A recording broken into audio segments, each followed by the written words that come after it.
to the republic for which it stands, one nation, under God, indivisible, with liberty and justice for all.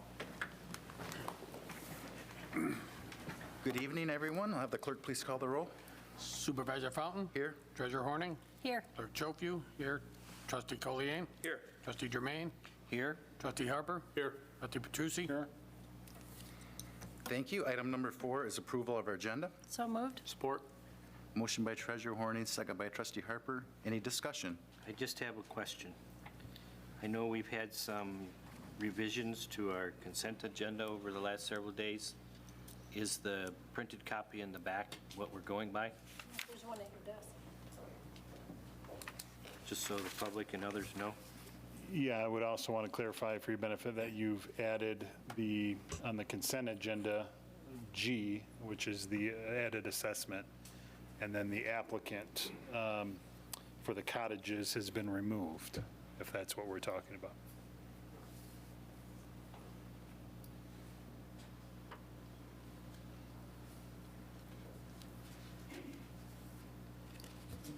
Are you comfortable? I am. Okay. Any other discussion? Being none, all those in favor say aye. Aye. Those opposed, nay. Motion carries. Item number 5 is call to the public. Good evening. If you'd like to come up to the podium and state your name for us, please. I'm Josh Stein, and one of the owners and the operator of Village Manor Retirement Senior Center down the road. And I have a short statement, and I want to thank you for the opportunity for making it. I had the opportunity to be in the same room this past Thursday night and had the opportunity to hear from you. Thank you. Great job. Zoning hearing in connection with Heartland Senior Living. And I fully recognize that it may appear as if though I'm speaking here because I want to keep out competition with Village Manor Retirement, or in some way trying to keep a monopoly on senior housing. That could not be further from the case. Village Manor Retirement has competition from numerous facilities throughout Livingston County, Brighton, Howell, Fenton, Milford, throughout Livingston County and Western Oakland County. Bella Vista, as we well know, is opening its doors in a few months from now. Competition is a good thing. It makes all businesses better. It provides more services and opportunities for seniors as well as for their family members. And these are good things. I'm all for it. I'm not here because I fear competition. I'm here because I fear overbuilding. Overbuilding in any industry is it's a bad thing, and overbuilding in particular with regard to senior housing could be a real problem if no one of the facilities functions at a point where it is actually even making any money, and all grabbing from a relatively small pie. Services could theoretically begin to be impacted. It's no good for jobs, it's no good for seniors, and the reality is it's no good for anybody. It's not good for the residents, not good for their family. I have a lot of respect for the Lockwood Company. I know them here in Michigan. I don't know the Pearl Group. I was just introduced last week, but I did a little bit of research and I have a lot of respect for them. They are bright, intelligent, professional people. No problems there. I'm sure they're going to come in here and they're going to say they've done their market studies, and certainly if they're building a project this size, there is no doubt. There is a market study, there is a bank out there, and they've looked at this and they've decided that the market here is big enough. And honestly, I'd love to convince myself that they know what they're doing. But I think we all remember Walmart. Walmart was also full of a lot of smart and professional people. They also did their market studies. In hindsight, anyone can tell you looking back that putting a large Walmart right next to a Target, Kroger, and a Meijer was probably not the brightest of ideas. We have a failed store now, we have lost jobs, and a largely vacant building on M59 and 23. I have some studies here. I'd be happy to share it with all of you. National occupancy averages for independent and assisted living has been dropping over the last few years. This is obvious. The average rate now rests at approximately 88%. I'm going to quote from, and I have the study here itself, The most recent report by Marcus and Millichap, published last month, second half 2019, senior housing. Occupancy levels have steadily declined in recent years following the massive wave of inventory. We've seen similar waves in Michigan in general, and I've seen it in Livingston County in particular. Again, I do not question the product that Lockwood and Pearl are presenting. I don't question their professionalism or their ability to operate a beautiful facility. They have the best of intentions. The simple matter is, though, the market is not big enough. Village Manor is already here. Bella Vista is about to open its doors.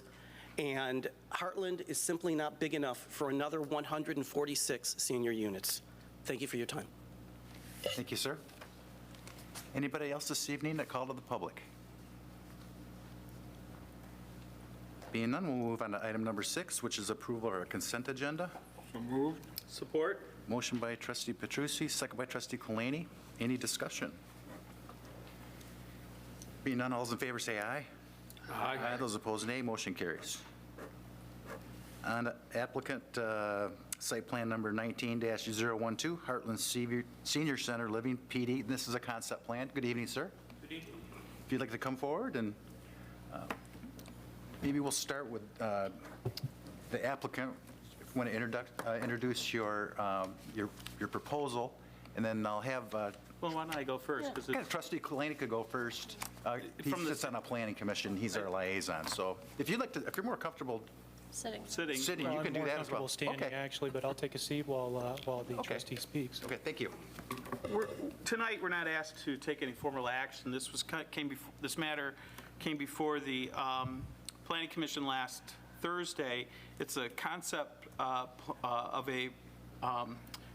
with respect to a planned development for the Heartland Senior Living. This location of this proposed project is going to be just west of the Heritage Park on M59 on the north side of M59 Highland Road. The Planning Commission itself, I think, was 100% in favor of this proposed project as a concept. There were not many comments with respect to the elevations or materials at this time. We will at some future date. One of the things that I think why this makes sense to the Planning Commission is the area itself is zoned, I think it's multifamily, that's what I remember correctly, but even so, we don't really have anything in our zoning ordinance that fits this particular type of development, which is going to be a senior housing or senior apartment living with some convalescent, but not much. The applicant can explain that a little bit further. But generally, this is going to be senior living with multiple units for, I believe, 62 and up, or no, 50 and up. I forget the age now, but anyway, long and the short of it. With that, perhaps you can kind of explain your proposal. I'm sorry, sir, and your name is? Yes, my name is Kevin Brown. I'm a vice president of development with Pearl Developers. We're based in Cleveland, Ohio. And thank you, Supervisor Fountain, for allowing me to speak and address the board. And I'll go through my presentation and make some remarks as we go along, and I'll be available to address any questions afterwards.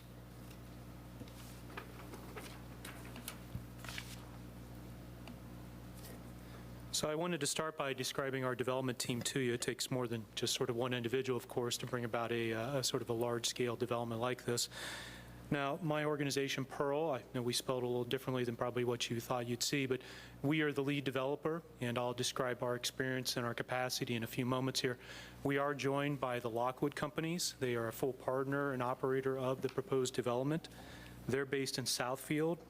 They have a number of similar developments in the area. The closest would be in Fenton. They also have one in Waterford and in Burton as well.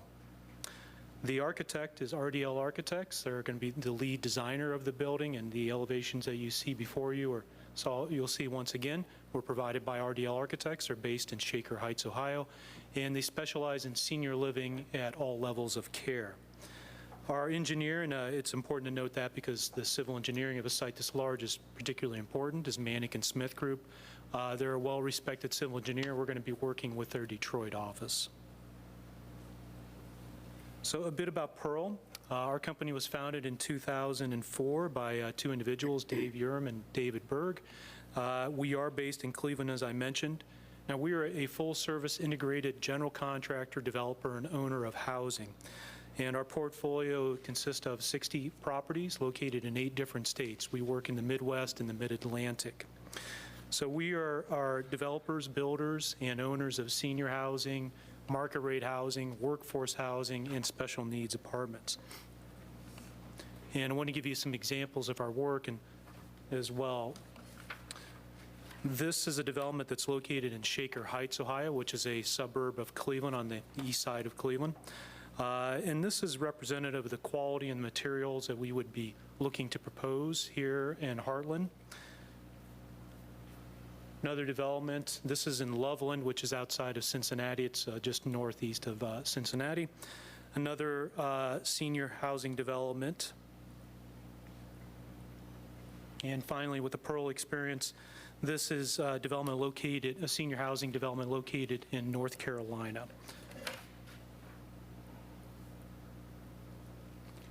Our partner, Lockwood, was founded in 1944. They're a third-generation company, and the CEO is actually the grandson of the founder of the original company.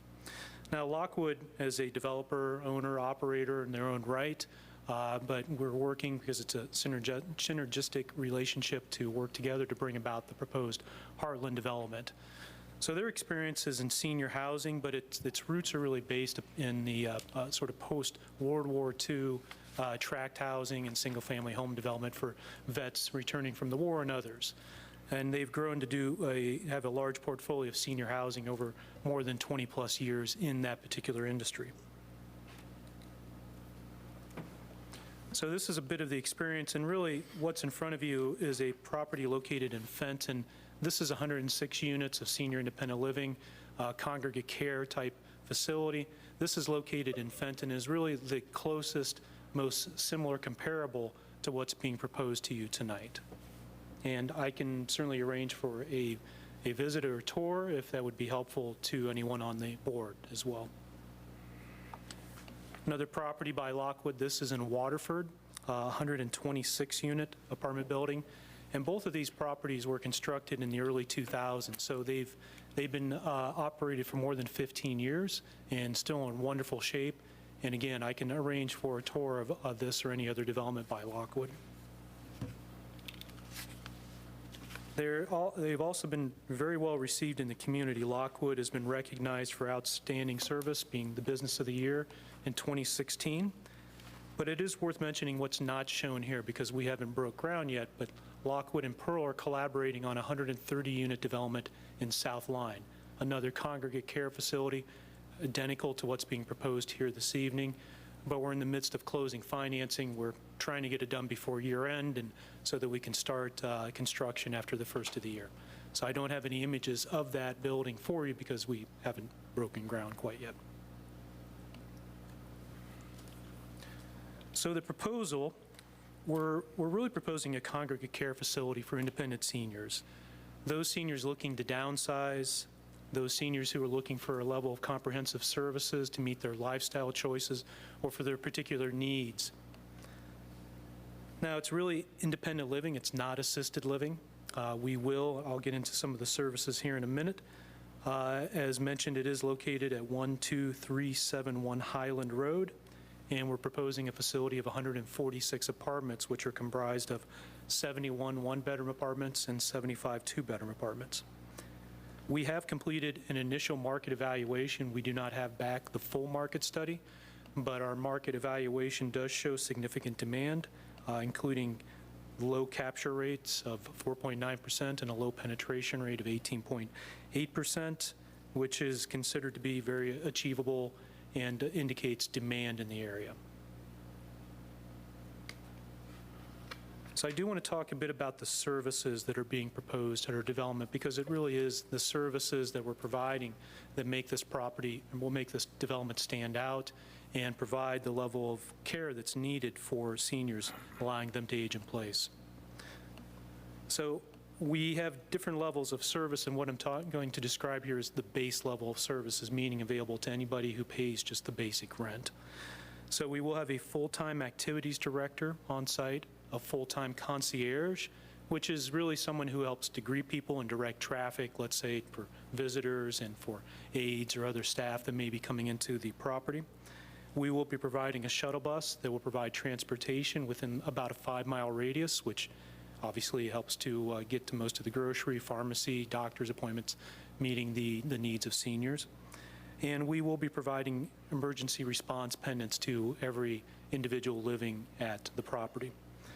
Now, we are offering some other, I would say, basic or normal types of services, including a beauty salon, a fitness center, some activity rooms, and we will be having pretty regular organized activities and events within the building.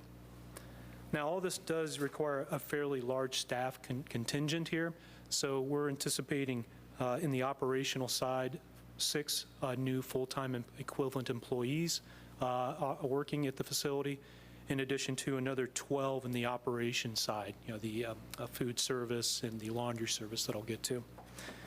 And we will be having some third-party operators that I'll talk about here in a minute, and that'll be about another 6 to 8 employees likely at the property.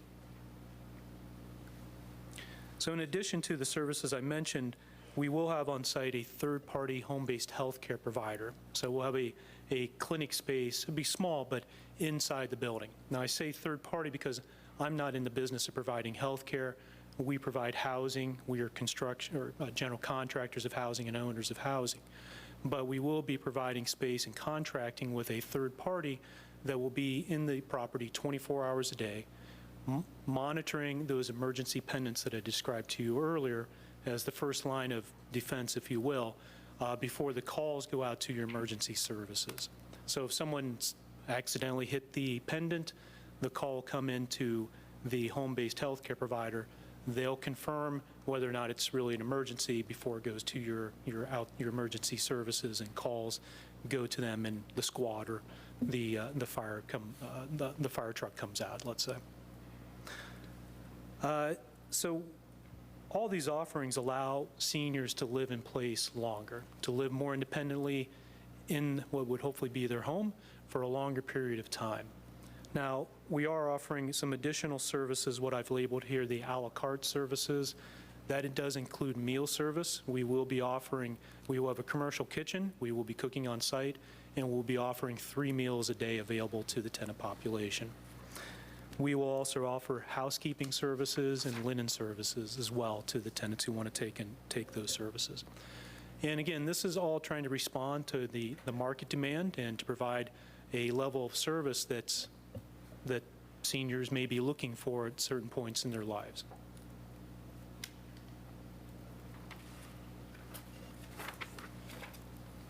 So to kind of recap the development itself before I get into some more particulars of the design and the location, again, it is 146 apartments, 71 one-bedroom, 75 two-bedroom apartments. We're looking to position the property within the market to take advantage of different financing that's available to us. So we will be offering 60 of the apartments at rents ranging from 800s to the low 1,000s. That would not include the a la carte services. And we will be offering 86 apartments with a full complement of services that I described to you, starting at a one-bedroom in the 2,700s, two bedrooms in the 3,400s and up. If things go well, we move through the entitlement process and we receive your approvals to move forward and close financing. We'd be looking to start construction in the fall of 2020. Now, this will be a long construction process, about 18 months. We're projecting completion and occupancy in the spring of 2022. Now, I know you know this area much better than I do, but I always like to throw in a little bit of the context. So the property is located on the north side of Highland Road, west of Fenton Road, and immediately adjacent to your, it's called the Heritage Park or Heritage Field, so the ball field's there. And it's located adjacent to the Trilogy office building, which I think provides mostly dental care.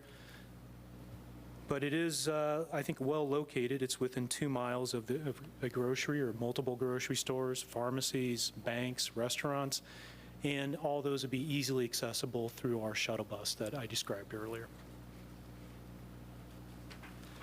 This is the site plan that was submitted. I would want to point out that north is to the right. So before you were looking at images where north was up, but here it's to the right. So M59 is along the left side of that image. So the building itself, it's probably a little hard to tell, but the portion of the building closest to M59 is actually a 1 to 2 story section. Now everything will be on a 1-story commons area that will include the dining facility, the entry, all the community facilities available to the tenants, but we will have some volume spaces, meaning some 2-story or high ceiling spaces there. Then the building steps up, the sort of kind of C-shaped, or I guess if you will, area will be set back further from the road. That'll be 3 stories, and that will be where the residential units would be located. Now, we think we're providing pretty generous setbacks from M59 and maintaining what we think are appropriate setbacks from our neighbors to the east and to the west, and trying to accommodate some of the topography. Now, we've completed the survey. We haven't begun any engineered plans. That would be forthcoming in the future if we get favorable feedback from you tonight. So these are some additional notes about the site plan. Most of this I've already stated. One thing I didn't mention was that we will be providing what I'm calling a ring road going completely around the building. There would also be a sidewalk allowing the seniors to walk completely around the building as well. That provides easy access for fire and other emergency vehicles to circumnavigate the property. So I want to give you a flavor of the exterior materials that would be proposed. I do not have a material board for you tonight. That would be coming with I believe, the next submission. But we are proposing this stone look at the base of the building and in different walls of the exterior, kind of as an accent.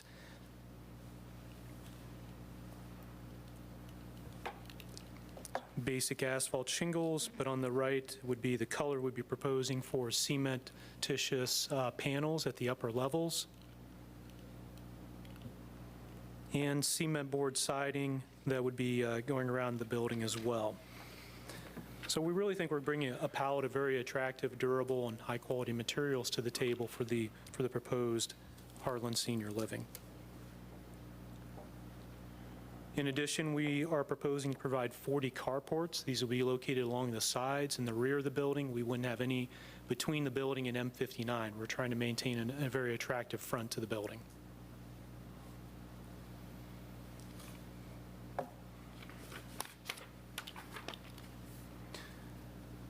So I'm really here tonight to describe the proposal to you. We're pursuing a planned development approval and designation for the proposed Heartland Senior Living. Based on the comments from tonight's meeting and also the comments I received last week from the Planning Commission, we'll go back and prepare what's called the preliminary review submission, which will have much more detail. And if things go well, we would be submitting that sometime in January after the first of the year coming up. So with that, I'm available to take any questions that you may have or comments that you have about our proposal. Thank you. Evan? Basically, I think it's a good design. A couple questions. The carport, does everybody enter and exit just through the front? I'm sorry, could you state that again? Does everybody enter and exit through the front? That would be the main entry for visitors and your first time coming to the property. But tenants, once they would be have an apartment, they'd be able to use different exits and entrances. So they could get to the carport without walking around? Exactly. That's why the parking is kind of, I'd hate to say scattered, but strategically located around the perimeter of the building to provide easier access to the parking. And then what about the people that want to do their own laundry and don't want to take a la carte? Is there an area for them within the building, or would they have to go outside? So each apartment would be, depending on the rent level, would either have a washer and dryer included or access to lease a washer and dryer. So every apartment would include a hookup. Okay. So often the laundry could be done in your apartment, or it could be taken away to be completed at a central laundry facility.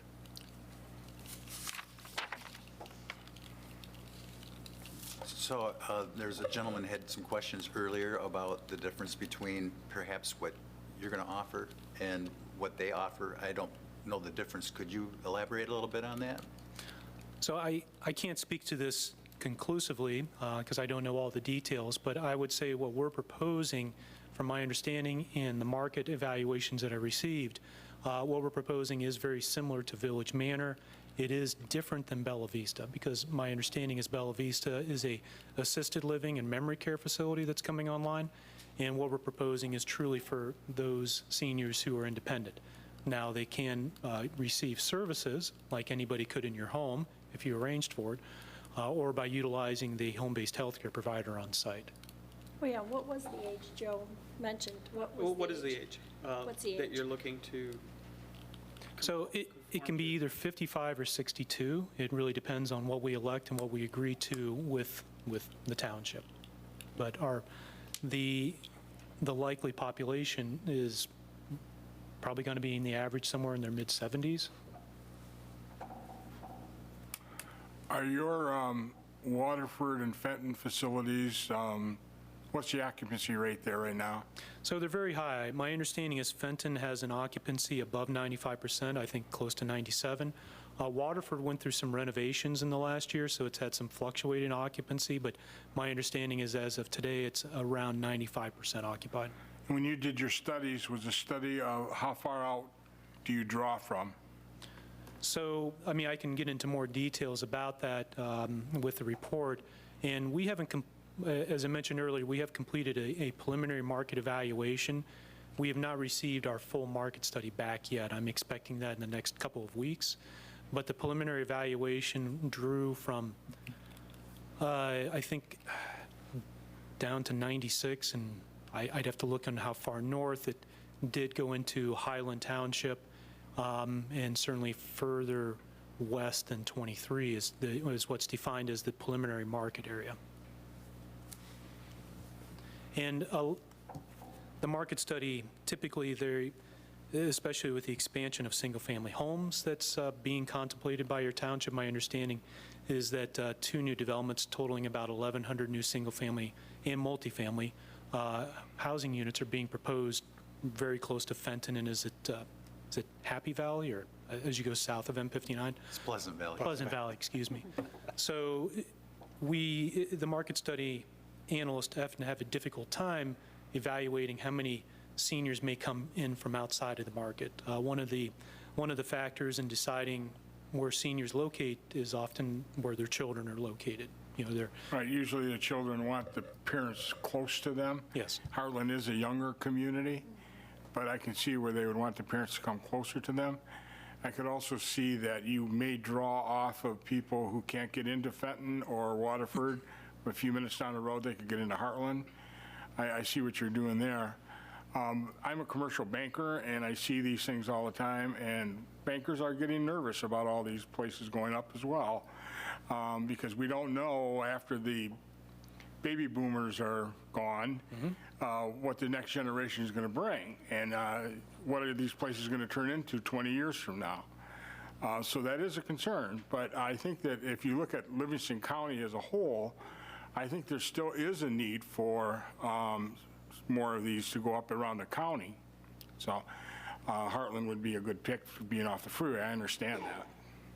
and certainly you know better than I do, the population is increasing in Heartland Township. Heartland itself is just over 15,000 residents, but surrounding communities, you're getting up in the numbers. So. Sir, on your, not to get into the weeds, but on one of the access points, it looked like you're utilizing to the west, the parking lot of that business. And I wonder if you could just give me your thoughts on that, or if you'd had any preliminary discussions as to access through that. Sure. And I can go back to the site plan if that'd be helpful Yeah, for you. then we kind of see where I'm talking about.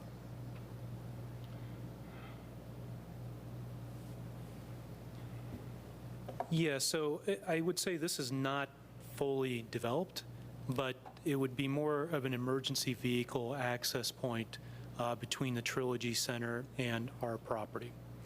And this has really come at the request of the township, frankly, the planning director and members of the planning commission. I understand that emergency services like these interconnected parking lots. So that's what we're proposing. It looks like it's fairly easy to achieve physically. And I haven't confirmed this, but I understand that when Trilogy was built out, there was some sort of anticipation that this may occur. But I have not been able to make contact with the owners of Trilogy yet. I think it's owned by someone out of state, and we've been putting in some efforts, but not exhausted efforts yet to reach them. We're still working on that. But our main access point would be off of M59. Thank you. What's the square footage of your apartments? So the one-bedrooms are about 700 square feet. The two-bedrooms are a smidge over 900, about 915 square feet. Total square footage of the building itself? It's about 160,000. I'm sorry.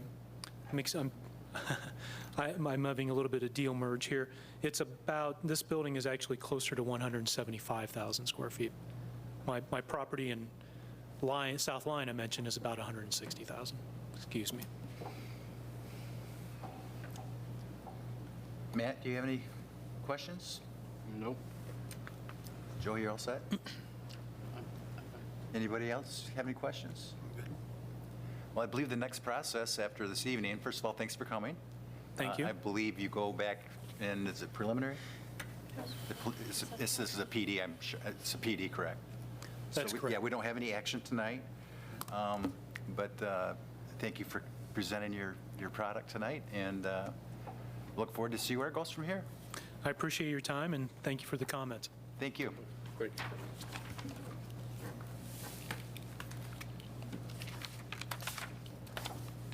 Okay, item number 8 is 8A is boardroom AV updates. We had talked about this at one of our work sessions not too long ago, so James, I'll turn this over to you. Thank you, Mr. Supervisor. We talked about the admin committee. We have talked about some of these updates a number of times over the years with the board and work session. As you know, of course, we moved into this building over 12 years ago now. Most of the technology, audiovisual in this room is from that time frame. And so, one, some of it's ready for an upgrade, and there's some additional functionality that we've looked for. There's a number of elements there proposed. I won't go into too much detail unless you have questions about those. So this would be a significant investment to sort of catch up some new things and to upgrade some things. And that, of course, would be eligible for PEG funding as well. Most significantly, it would be to have a projector screen here with a new projector, one new projector for now. We may look at another one in the future. And then having the ability to have screens at your seat where you can also annotate on the screen what's being projected, that is, point out and others can see. You could have more interactive meeting around visual exhibits in that way. And then to also allow for applicants to bring in their own technology laptops to connect more readily to the system through Wi-Fi rather than through that terribly cheap VGA converter / thing that's over there that doesn't always work. So those are some of the highlights. Happy to answer any questions the board may have about that.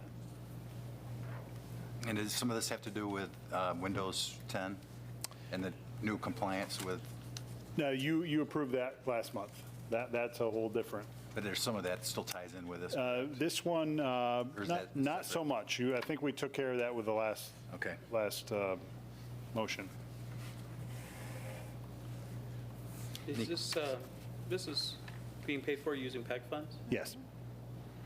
And those are, I think the public needs to know, those are restricted funds to certain things that the township can use it for, correct? It can only be used for equipment, technology, capital investments that contribute to the broadcast of the meetings and to other video productions put on. And for the benefit of the public, where's the PEG funds come from? Those are through the cable franchise agreement with Comcast and AT&T, who offer cable services for the use of the right-of-way, the public rights-of-way that they run their infrastructure through. They pay us a fee. Thank you. My question is, how much do you think these improvements will enhance the television presentation of the meetings, both the Township Board and the Planning Commission? Yeah, there are a number of specific things that would do that, and hidden in this, I suppose, is improving the quality of how the video exhibits in this room make their way to the cable broadcast. That right now, or when we originally set up in this room, it used to be they'd have to point a camera at the wall to capture the image being projected, and that would go out through the broadcast, and you can imagine the loss of quality that suffered.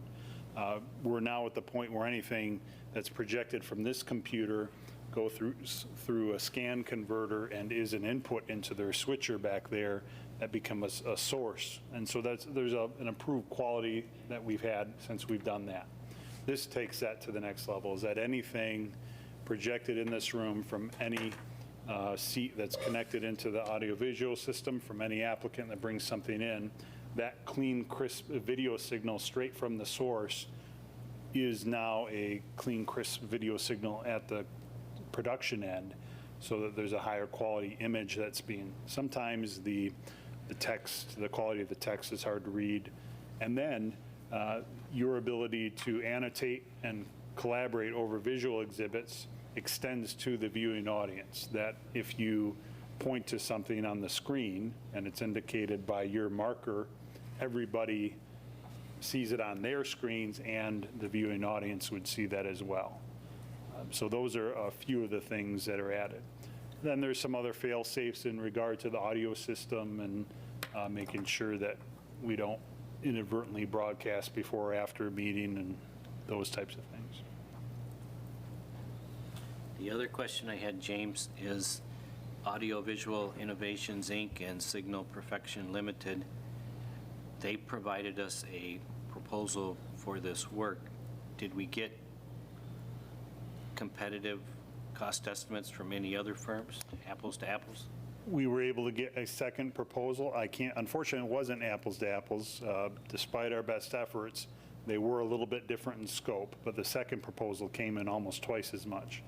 One of the challenges you may recall I've had with audiovisual technology before, in the middle, and after the recession is finding responsive vendors. Very difficult, because we are a relatively small client in that space. Corporations that are buying this stuff are buying much bigger contracts. So I've had a very hard time getting people to respond. The fact that we got 2, I'm happy with, but we did get 2, and one was significantly higher. And they've been very good to work with. We've not used them before, but on some smaller projects. And so we're happy to have their responsiveness that they've demonstrated to us so far. What would be the implementation schedule if this is approved? I don't know if there's a lead time. They'll have to order the equipment, but I would imagine the first quarter next year would be my expectation.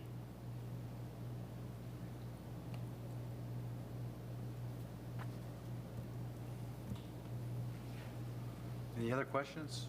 If there are none, I'll entertain a motion.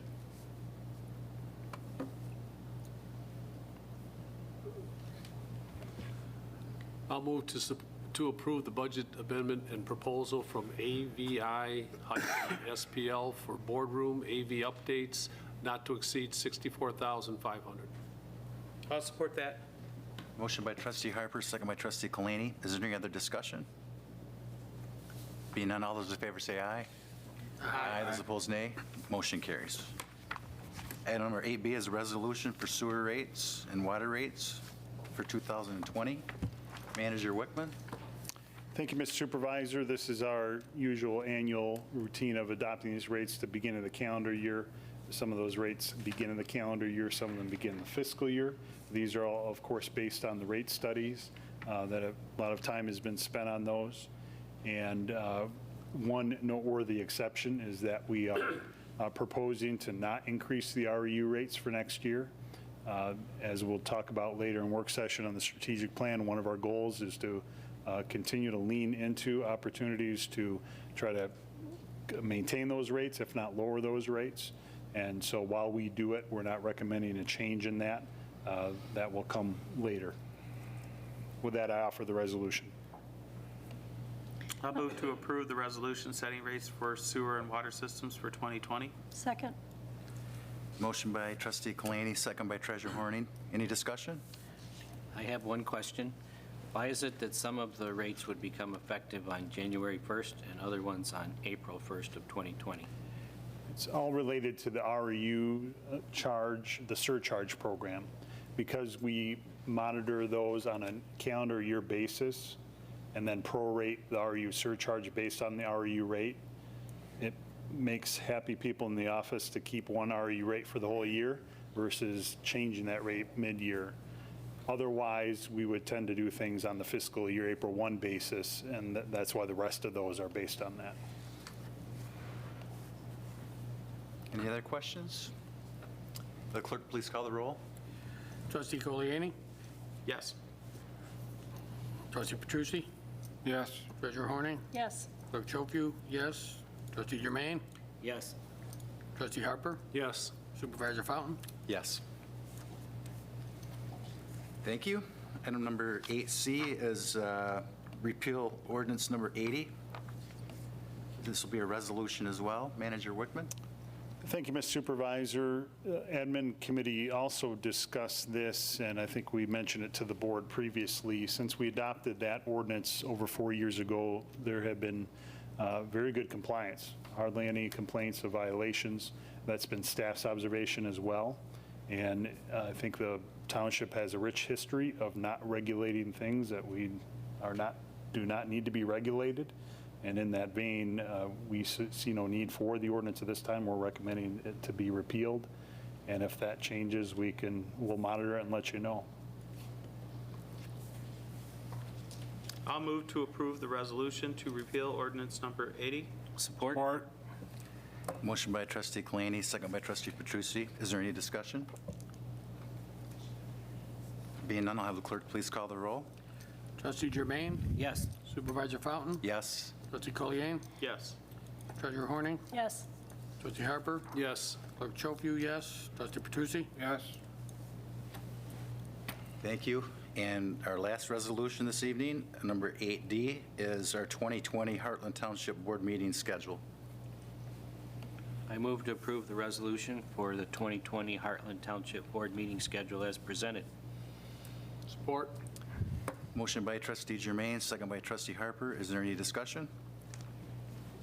Being none, yes? Well, I just want to note, if you didn't already, that there are a couple tweaks, not only for the election, but in March, we do have 5 Tuesdays, and so you'll note that it's the first and fourth Tuesday in March are reflected there.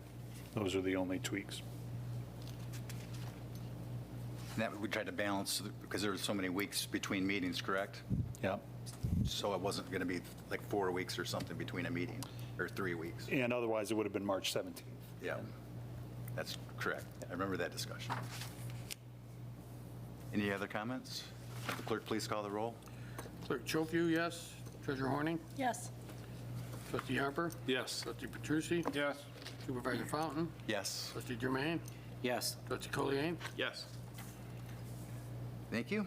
I go to board reports. We start with trustee Petrucci. I don't have any report tonight. Clerk Schofu. No report. Treasurer Horning. I handed out not the latest actually, gave you November, I think, newsletter from the Heartland Senior Center, and they sent their annual report. I don't know if anybody read it, but the Senior Center this year was really a hopping place. The annual report doesn't reflect the entire year. It's only a 10-month report this time because some of the townships were contemplating increasing their contribution, and they wanted it earlier so that they could include it in their budget. So the report that we got was really a 10-month report, not for a whole year. And if anybody has any questions, I'll be glad to answer them. But I have a question for you. What are your hours going to be during the Christmas season for people who want to pay their taxes in the hall here? Over the Christmas season, we're closed the week of Christmas, and then we are open on the 30th, and then on New Year's Eve until 4 o'clock. And then the last day to pay this year is a Friday, February 28th, and we will have office hours 9 So you're going to be to 5. open the 30th and 31st? Yeah. Yep. Gotta get your, want to pay an extra fee. Trustee Kalani? I have no report. Trustee Jermaine? No report. And Trustee Harper? No report. So just two quick things. I went out to the field and looked at whoever drove their car around, and it wasn't bad, and it's already been repaired. So that was good. And we need to address the lighting at the teen center. I don't know if there's lights burned out, but when you get out of there, it's really dark. We had a meeting there last night, and it wasn't real safe for older people. If there's nothing else, we'll take a brief recess and go into a work session. We are in a brief recess.